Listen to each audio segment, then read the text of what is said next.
Welcome back to What's the Plot? This is a recap of Tusk, a 2014 American independent body horror comedy. Spoilers ahead. Wallace Brydon has spent countless hours scouring the internet in search of embarrassing videos to showcase on his popular podcast, The Nazi Party, for the entertainment of his friend Teddy. One day, a fan sends him a viral video titled Kill Bill Kid, depicting a boy accidentally severing his leg with a katana.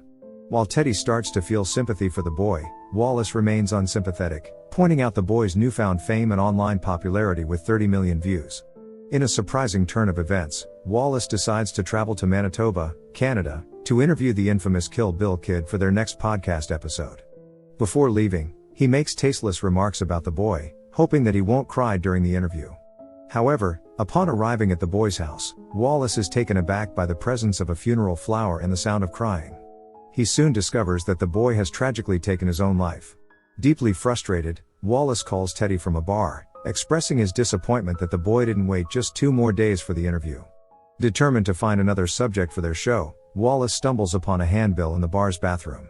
It advertises free lodging in a woodland home, where a man named Howard, confined to a wheelchair, seeks assistance with household tasks. Intrigued by the promise of hearing Howard's tales of ocean adventures, Wallace accepts the invitation. During a stop at a convenience store, Wallace calls Howard for directions to his home in Bivrist. The clerks inform him that it's approximately a 2-hour drive away. Once he arrives, Wallace and Howard quickly bond. Howard serves tea and asks Wallace about his purpose for visiting, as he's not interested in having a guest at his house. Wallace explains his desire to listen to Howard's stories and share them on his podcast. As they share drinks, Howard recounts his memorable encounters, starting with meeting Ernest Hemingway during D-Day in Normandy. Howard, working as a potato peeler at the time, offers Hemingway a bottle of Weezer, which Hemingway appreciates. They discuss the battles and Hemingway's famous quote, "Only do sober what you do drunk. It will teach you to keep your mouth shut." Howard presents the bottle as a meaningful keepsake. Wallace's attention is then drawn to a unique artifact on the wall, a walrus baculum, which Howard explains is a bone found in the reproductive organ of placental mammals. Howard admires the walrus as one of the noblest creatures on Earth, and recounts a personal encounter with a walrus that saved him when he was lost at sea. The walrus became his cherished companion, named Mr. Tusk, reminiscent of a trusted janitor named Mr. Tuskegee. While Howard passionately describes his experiences, Wallace begins to feel drowsy and eventually collapses. Howard assures Wallace that he will be fine and affectionately refers to him as Mr. Tusk. Prior to Wallace's trip to Canada, his girlfriend, Allie, tries to dissuade him, expressing her discomfort with mocking the Kill Bill Kid in his own home. Wallace defends himself by mentioning that the teenager reached out to him after turning down Oprah Winfrey, emphasizing that he doesn't intend to ridicule the boy and is doing it for his show. Allie insists that the Wallace she fell in love with would never exploit a child. However, Wallace argues that his previous self struggled financially as a comedian and prefers his new persona, which allows him to earn money through podcast advertisements and merchandise. Allie pleads with him to take her along to Canada, but Wallace worries that Teddy would become jealous and possessive. He also fears that he wouldn't be as funny with Allie's presence, as he would be distracted. As they prepare for intimacy, Allie playfully teases Wallace, mentioning how he used to shed tears over Winnie the Pooh. When he regains consciousness, he finds himself in a wheelchair. Howard explains that he had passed out due to a spider bite and subsequent treatment by a certain Dr. Mosier, who had to amputate Wallace's leg to prevent the venom from spreading. Confused and in shock, Wallace demands to know why he wasn't taken to a hospital. Howard justifies his decision, claiming that hospitals are full of diseases, and it's best for Wallace to recuperate at his house. Wallace's frustration grows as he realizes he's been tied up and that all means of communication have been removed from the house. Howard reveals his true intentions to Wallace, explaining his bizarre fixation with walruses. He unveils a grotesque walrus suit he has created and insists that Wallace must become a walrus to survive. Wallace begins pleading with Howard, begging him to release him. When Wallace questions Howard about his motive, Howard explains that he wants to determine if a person truly possesses the spirit of a walrus.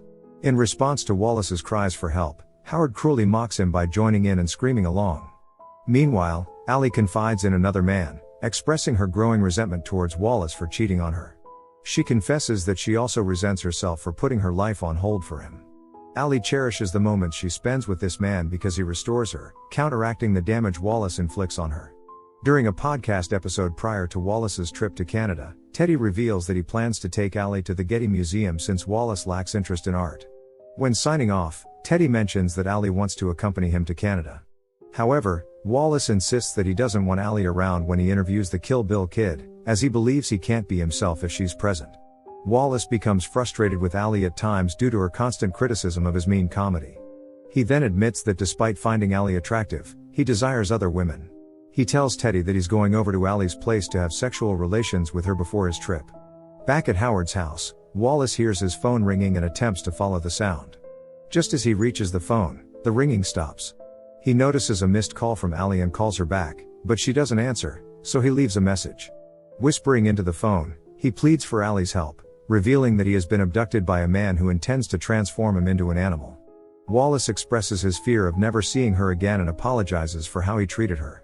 Meanwhile, Teddy prepares for the night with Allie, brushing his teeth. Wallace leaves Teddy a voice message, asking him for assistance. As Wallace shares details about his situation, Howard sneaks up from behind and strikes him in the head. Howard informs Wallace that his human life is over and that he must become a walrus to survive. The next morning, while Allie is brushing her teeth, she listens to the voice message on her phone and learns that Wallace is in danger. She wakes Teddy and lets him hear the message as well. Looking at Teddy's phone, she discovers that Wallace left him a message too. Allie calls Wallace back, but he is unable to answer as Howard is performing an operation on him. Howard remarks that it's comforting to know that someone cares for Wallace, recalling that the only one who ever showed him affection was Mr. Tusk. He reveals that he was exploited as a young boy after being placed in an orphanage following the murder of his parents by muggers in Montreal. Later, the children from the orphanage were sent to an insane asylum when a corrupt politician reclassified the orphanages as mental health institutions for financial gain. During his 5 years in the asylum, he endured abuse and torture from the staff, including priests, politicians, and nuns. At the age of 15, he managed to escape to the United States. After completing the operation on Wallace, Howard has sewn his arms to his torso and amputated his other leg. Meanwhile, Allie and Teddy inform the authorities about Wallace's abduction as they travel to Manitoba.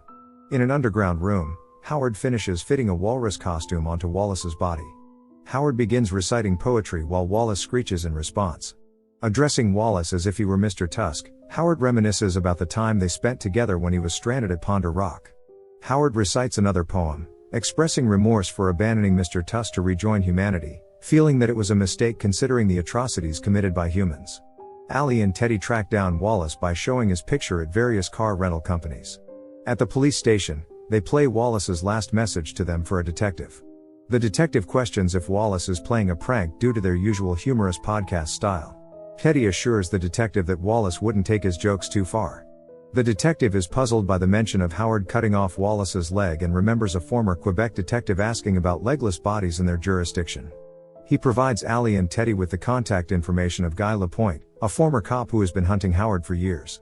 Meanwhile, at the house, Howard forces Wallace to learn swimming as a walrus by forcefully pulling him into the water using a remote-controlled chain. Although Wallace manages to stay afloat briefly, he struggles to maintain it. To his horror, he discovers a human corpse dressed in a walrus costume at the bottom of the pool. In Manitoba, Allie and Teddy meet up with Guy, who has been relentlessly pursuing Howard for a decade. Guy reveals his sacrifices and obsession in his pursuit, but he finds solace in knowing they are close to catching Howard. Guy discloses that Howard has already killed 23 people, with the potential for another victim if they don't find Wallace soon. He explains Howard's consistent modus operandi, including the removal of legs at the knees, sewing of arms to the body, and mutilation of the victim's mouth and teeth. Guy shares his belief that he encountered Howard years ago while searching for a missing hockey player. He describes encountering Bartholomew Mosier, who appears suspicious and mentions a non-existent hockey team called the Little Mites. Later, Guy discovers that Bartholomew and the team were fabricated, and the hockey player's body was found a month later with similar mutilations. Back at the house, Howard questions Wallace's attachment to his human identity, claiming that humans are cruel based on his own experiences. He feeds Wallace a mackerel and observes him eating through the window, satisfied with his adaptation to life as a walrus. Guy asks Allie about Wallace's habits, specifically his preference for buying large drinks from convenience stores. They locate Wallace's rented car in a swamp, and Guy arms Allie and Teddy, warning them about Howard's dangerous nature. In the underground room, Howard dons a walrus suit and reveals that he killed Mr. Tusk prior to his rescue. He explains that he wants to give the walrus a fighting chance, symbolizing the day he killed the animal. Wallace fiercely resists, and as they fight, Wallace manages to strike Howard's foot with his tusk, incapacitating him. Wallace continues his attack, repeatedly stabbing Howard with his tusks. Allie and Teddy enter the room during the struggle, witnessing Wallace's transformed appearance. Guy considers ending Wallace's suffering with a shotgun, but Allie intervenes. A year later, Allie and Teddy visit Wallace at a zoo. Wallace initially hides, but when Teddy throws him a mackerel, he emerges to eat it. Teddy assures Wallace that he doesn't need to hide from them, and when Allie sheds tears, Wallace recalls her telling him not to cry during emotional moments. She shares her grandfather's belief that crying separates humans from animals. Before leaving the zoo, Allie expresses her love for Wallace, and he retreats to his rock shelter, with tears streaming down his face. Please make sure you like this video, subscribe to the channel, and turn on your notifications so you never miss a recap. Thanks for watching.